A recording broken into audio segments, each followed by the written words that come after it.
अब 125 सीसी 1.5 लाख रुपए की बाइक है, कोई भी ले लेता है। अब बंदे वहां तक नहीं जाते कि भाई 390 और 125 में बहुत फर्क होता है। अब 125 लेके लौंडे भाई उसकी रेल बना रहे हैं, तो इस चक्कर में बाइक बदनाम हो गई है भाई।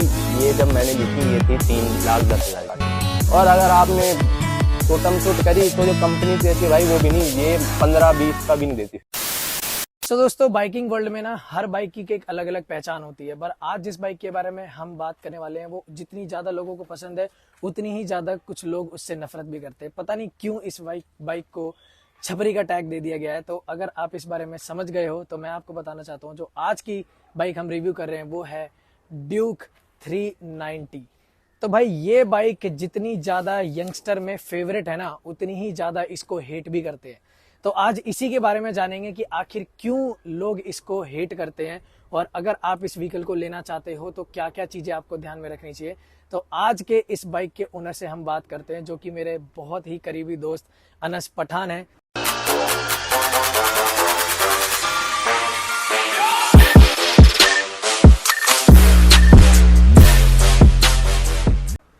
तो दोस्तों हमारे सामने है बहुत ही मशहूर स्टार अनस पठान। तो भाई ये मेरा दोस्त है और बहुत रिक्वेस्ट करी मैंने एक कॉल पे देखो ऐसी रिक्वेस्ट करी कि मैंने एक कॉल पे आ गया बंदा।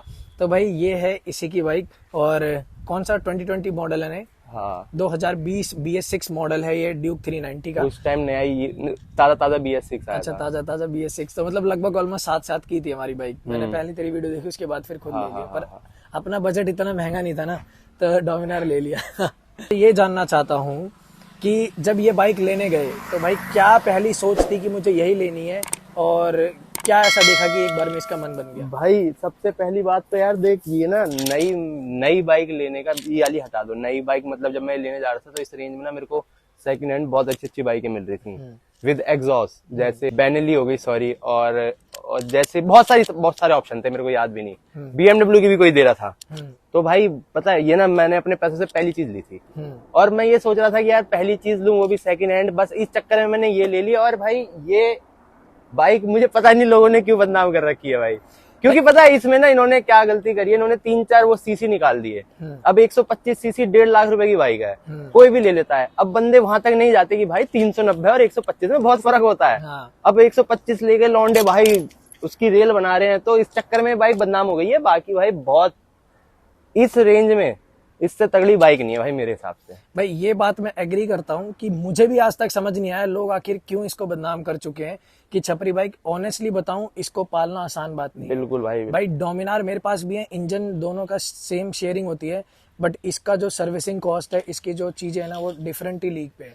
और वही सीसी का लोगों को आइडिया नहीं है ना कि भाई सीसी नाम की भी कोई चीज होती है। 125, 250, 390 बंदे कहते हैं सारी एक जैसी है। हाँ ये यार 1.5 लाख की में मतलब नॉर्मल बंदा ले ही लेता है, अफोर्ड कर लेता है। भाई KTM मिल गई 1.5 लाख की। अब उन्हें जो लोग देख रहे हैं, अब उन्हें क्या पता कि भाई 390 310 की आती है, ये 1.5 की है, तो उनको तो KTM लगता है। भाई ड्यूक सारी ड्यूक एक जैसी है। बिल्कुल सही कहा। तो भाई ये चीज गलत है भाई कि किसी भी ऐसे बाइक को मतलब बदनाम मत करो। हाँ बंदों की वजह से बाइक बदनाम हो रही है भाई। सीरियसली यार मेरे को भी समझ नहीं आया। मतलब ये बाइक भाई मैं उत्तराखंड टूर करा मैंने बहुत जगह घुमाई, मतलब स्टार्टिंग में बहुत जगह लेके गया हूँ भाई। मतलब कंफर्टेबल, और आप मतलब ये मानो कि जैसे कि होता है ना थोड़ी रेंज में आपको स्पीड वाला थ्रिल भी आपका पूरा हो जाए, कंफर्टेबल भी हो भाई, वो ये फुल पैकेज है मेरे हिसाब से। तो चलो जी, तो उस पार्ट पे भी हम आएंगे। तो सबसे पहले मैं पूछना चाहूंगा कि ये बाइक कितने की कॉस्ट पड़ी थी? भाई ये जब मैंने ली थी ये थी 3,10,000 की। अच्छा 3,10,000 की ऑन रोड पड़ी थी। हाँ। तो थोड़ा बहुत इंजन स्पेसिफिकेशन की बात कर दो तो भाई ये आती है 390 सीसी, और इसके अंदर में आपको जो पावर मिलता है वो पावर मिलता है आपको 43 PS पावर का, और 37 newton metre torque. Liquid cool engine के साथ में आता है, जिसके अंदर में आपको 2 बड़े रेडिएटर ग्रिल दिखते हैं सामने से। और अगर इसके एवरेज की बात करें तो जो कंपनी ARI क्लेम करती है वो करती है 25 की, बट ऑन रियल टाइम तो अनस ही बताएगा। भाई अपने हाथ में एवरेज देखो, अपने हाथ में। आप नॉर्मली हल्के हल्के चलाओगे तो भाई ये 30-32 का भी दे देती है। 30-32 दे देती है? बिल्कुल दे देती है भाई, अगर आप नॉर्मल चला रहे हो 40-60। और अगर आपने सोटम सूट करी तो जो कंपनी देती है भाई वो भी नहीं, ये 15-20 का भी नहीं देती। फिर अगर आप एकदम मतलब एकदम कहीं हाईवे पे और नॉर्मल स्पीड है, उस ना आप ज्यादा अचानक से उसका रेस दे रहे हो ना कुछ दे रहे हो, तो आपका बहुत अच्छा एवरेज देगी।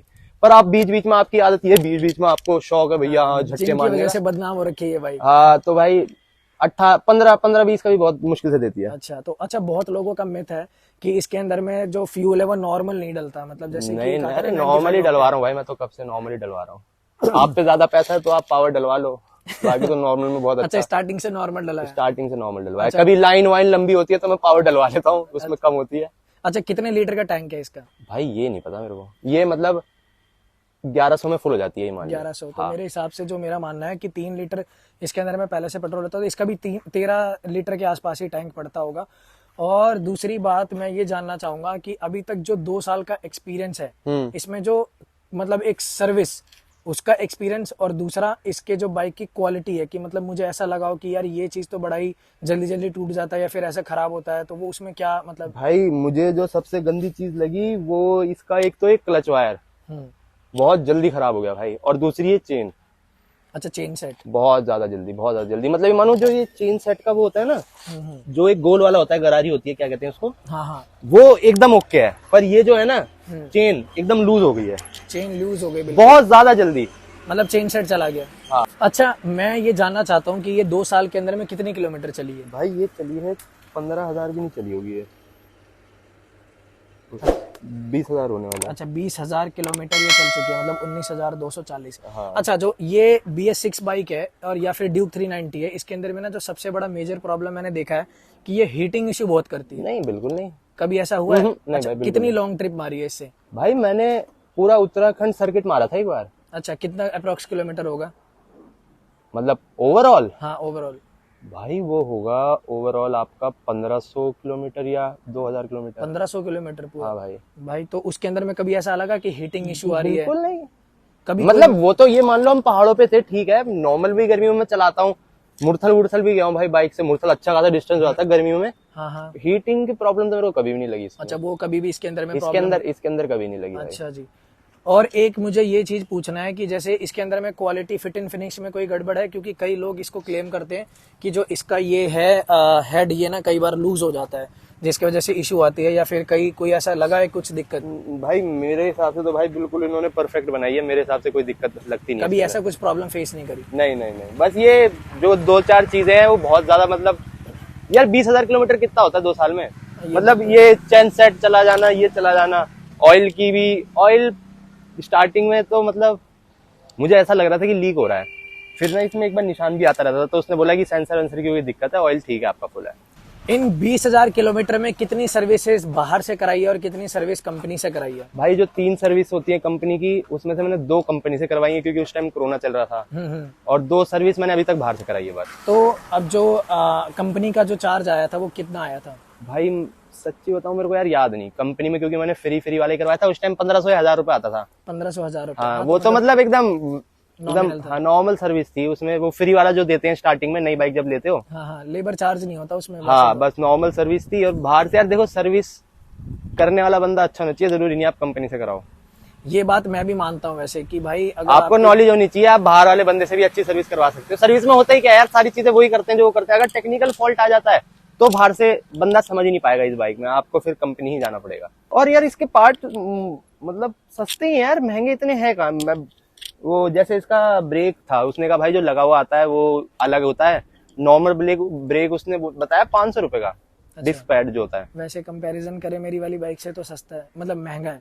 मेरी वाली का आता है 250 रुपए का, और इसके अंदर में जो लगता है जो कंपनी से वो आता है सिनेट्रेड, जिसकी कॉस्टिंग 3-3.5 हजार ड्यूक वाले बताते हैं। हाँ, इतनी आती है। अच्छा, ये नहीं पता था। हाँ, तो महंगा यार, वही मारुति और पोलो वाला ही सीन हो गया, महंगा तो है यार थोड़ा बहुत, शौक पूरे करने, हाथी पाला है तो भाई। अच्छा, ये तेरी पहली बाइक है ना, इस वजह से इतना ज्यादा कुछ फटका नजर नहीं आ रहा। हाँ, जो लोग जैसे 2-3 ओन कर लेते हैं ना, उनको कंपैरिजन पता चल जाता है। मतलब पहली बाइक है, और वही वाला सीन है कि इसका ज्यादा यूज है नहीं, जितना होना था घूमना फिरना था घूम लिया मैं। सारे शौक अब पूरे हो इसका ये है कि कभी कभार इधर उधर राउंड पे चले गए, वरना जिम से घर और लोकल के लिए यूज होती है।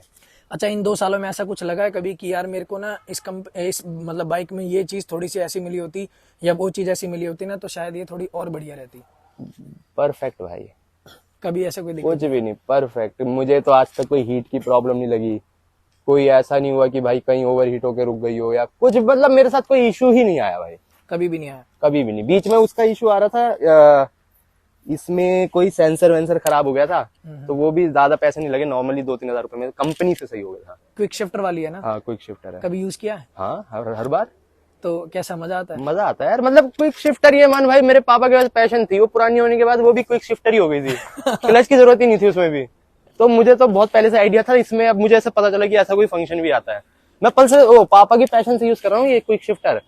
उसमें तो कुछ था भी नहीं, वो पुरानी हो गई थी, उसमें नॉर्मल आप रेस कम करके गियर बदल चेंज कर लो, कोई दिक्कत नहीं है। अच्छा, जब ये बस इसमें एक चीज और दे देते, वो मिसिंग हो गई इसमें, वो क्या कहते हैं उसको, अरे यार कौन सा कंट्रोल होता है वो, cruise control. Cruise control bus missing कर दी इन्होंने। अच्छा, तो हाईवे पे फील होता है कि वो होना चाहिए। हाँ वो होना चाहिए था यार। 3,10,000 रुपए बंदा फूक रहा है, क्या थोड़ा नॉर्मल सही तो चीज है। अच्छा, जब एक जैसे कि तूने बताया कि तू पैशन चलाता था, तो पैशन चलाने के बाद से फिर जब इस पे आया तो कैसा एक्सपीरियंस था? पैशन तो बहुत ज्यादा हो गया। अभी बीच में मैंने पापा को बुलेट गिफ्ट करी है, तो मैं बुलेट चलाने के बाद जब इसमें थोड़े दिनों बाद इस पे बैठा, मैं कह रहा भाई इसकी पावर कहाँ से आ रही है। आप ये चलाते रहोगे आपको नॉर्मल लगेगा, आप थोड़ी दूसरी बाइक के बाद जब इसमें बैठोगे ना, आपको जब पावर का एहसास होगा कि भाई पावर तो है।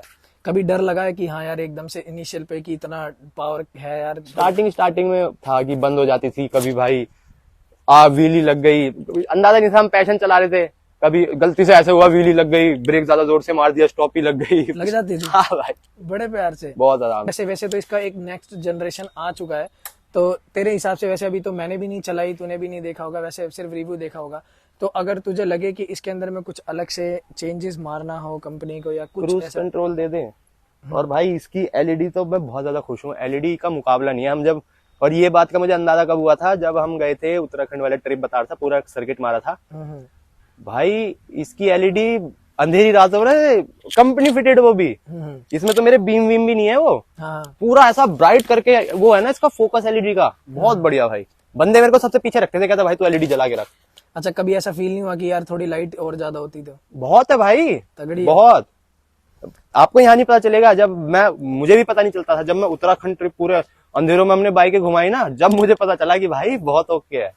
अच्छा, लंबी ट्रिप मारी थी तो कभी ऐसा लगा कि यार सीट थोड़ी सी ज्यादा टाइट है? हाँ सीट हो सकती थी कंफर्टेबल थोड़ी। अच्छा, मुझे इसके बारे में ये जानना था कि इसको लेते हैं ना लोग, तो जनरली इसको काफी ज्यादा भगाते हैं, तो क्या एक राय है कि मतलब रिस्पॉन्सिबिलिटी होनी चाहिए, या फिर ये बहुत, मतलब क्या राय है कि अगर भगाने का सोच रहे हो लेने के लिए? यार देख, सारी चीजें ना मैं अपना एक्सपीरियंस बताता हूँ। सारी चीजें भाई एज के हिसाब से होती हैं। आप कोई है भाई 18-20 साल का, आप उसको कितना भी समझा लो, उसको इस चीज में मजा आ रहा है। जैसे जैसे वो ग्रो करेगा ना, वो खुद समझ जाता है। मैं अपना खुद का एग्जांपल दे रहा हूँ यार, एक टाइम पे मैं कहीं भी जा रहा हूँ एकदम फुल भगाता हुआ, ज्यू ज्यू करता हुआ, फिर भाई एज के साथ ना सब चीजें पता चलने लगती हैं कि भाई नहीं ये गलत है, आराम से चलो। तो वही एज का फैक्टर है, आप किसी को समझा के कुछ फायदा नहीं है।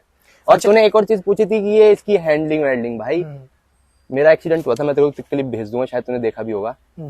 2-4 बार और ऐसा हो चुका है कि भाई कहीं कोई फिसल गई हो गया, या तो तू किस्मत कह ले, या तो बाइक की बनावट ऐसे कह ले, गिरी नहीं अभी तक कहीं भी। अच्छा, गिरी नहीं, बेशक बहुत भाई हो गया, पर जमीन पे नहीं गिरी, नॉर्मल आके सीधी खड़ी हो गई। अच्छा, हाँ, या तो मेरी किस्मत कह लो, या तो इस बाइक की ऐसी बनावट कह लो, मुझे नहीं पता। तो इसका वेट इसका बहुत बड़ा फैक्टर रोल प्ले करता है कि अगर ये हाँ, लीन हो जाती है तो समझ वेट कह दे दो, या बनावट कह लो, या किस्मत कह लो भाई मेरी, मैं इसके ऊपर कुछ कह नहीं सकता। पावर टू वेट रेशियो इसका बहुत ही खतरनाक है, जैसे कि जितना पावरफुल इंजन है ना, बहुत हल्की व्हीकल है उसके हिसाब से इंजन के कंपैटिबिलिटी में। तो कभी ऐसा फील हुआ है कि यार मतलब जैसे हाईवे पे जा रहे हैं तो कोई बगल से ट्रक वगैरह निकल गया तो हवा लगते के साथ ही जोड़ डिसबैलेंस हो रही है, या स्टेबिलिटी में कोई प्रॉब्लम आ रही है? नहीं भाई, नहीं कभी नहीं भाई, मैं बता तो रहा हूँ, मेरे साथ इसमें नेगेटिव कुछ भी चीज नहीं आई। बस वही है, एक तो चेन सेट वाला, और एक चीज ये है कि भाई इससे जो पहले ड्यूक आती थी मेरे दोस्त के पास है, उसके फ्रंट के टायर और बैक का टायर इससे ज्यादा बेटर थे, मेरे को ऐसा लगता है। अच्छा, वो जो मेडजेलर वाला? हाँ, और मेरे को तो वाला साउंड भी अच्छा लगता था जो पहले पुरानी ड्यूक में आता था। अच्छा, जो बेली एग्जॉस्ट डग डग डग डग वाला, हाँ अच्छा सा लगता था, ये वो ही रखते सही रहता। तो इसके अंदर में कभी फील हुआ है कि भाई एग्जॉस्ट चेंज कराना चाहिए? है यार, मैं करवा लेता, एग्जॉस्ट कोई बड़ी चीज नहीं है, पर भाई मेरे पापा ना इस चीज के बहुत खिलाफ है, और मैं चाहता नहीं हूँ घर पे कलेश हो, इस चक्कर में नहीं करवाता। तो एक बार इसकी आवाज मतलब सुनते हैं, साउंड सुनते हैं। एक तो भाई ये थोड़ा कॉम्प्लिकेटेड लगता है मेरे को, आज तो हो गया बहुत जल्दी। ये न्यूट्रल और पहले गियर में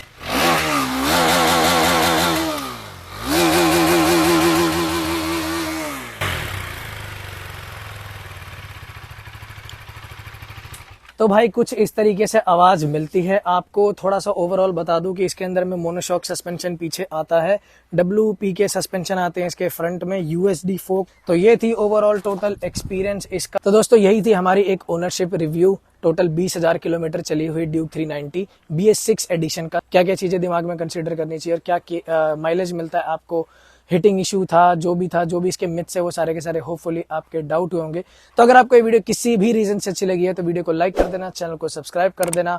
और भाई हम दोनों का मतलब जो मेन चैनल है मेरा वो और ये सारा डिस्क्रिप्शन में डिटेल मिला होगा। भाई को तो वैसे पहचानने की जरूरत है नहीं, बहुत सारे लोग ऑलरेडी जानते होंगे, तो जाके सर्च कर लेना, डिस्क्रिप्शन में पूरी डिटेल आ रही होगी। तो इसी के साथ हम इस वीडियो को यहीं पे करते हैं क्लोज। तो मिलेंगे हमारे ऐसे किसी नेक्स्ट व्लॉग में, टिल देन बाय बाय।